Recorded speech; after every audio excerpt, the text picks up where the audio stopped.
And what I played through felt very familiar, and it was kind of comforting just seeing how faithful the remake was from playing the original game.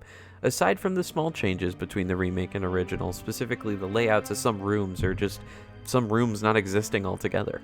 I think one of the things that threw me off the most was the puzzles. I think the only puzzle that stayed relatively the same throughout both games was the one where you have to put a gem in the eye of a tiger statue. The two that stuck out to me the most, though, in this version of Resident Evil 1 was just the color room puzzle not being a color puzzle. Instead, you're supposed to be looking at these portraits of a person throughout their entire lifetime from, like, infancy to, like, their deathbed. And I don't know, I thought it was a very unique puzzle, and it stuck out in my mind a lot.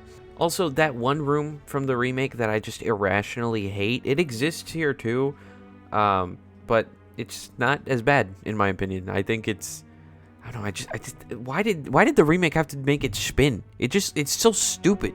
In the remake, you had to spin a statue on like this little platform and then put it back in the right place. In the original, it just involved moving the statue, and it was just, it was kind of simple. It didn't need to.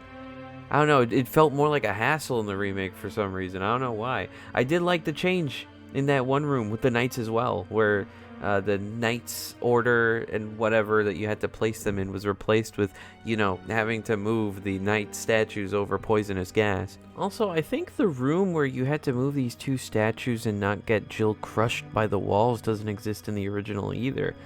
Unless I somehow missed that room, or there's possibly even more room. Oh yeah, there was like one where you had to get like a key, and you had to replace it or like place it back, or else like the spike wall will come after like you and crush you. I just remembered that there were a lot more rooms that weren't there. I think that's really interesting.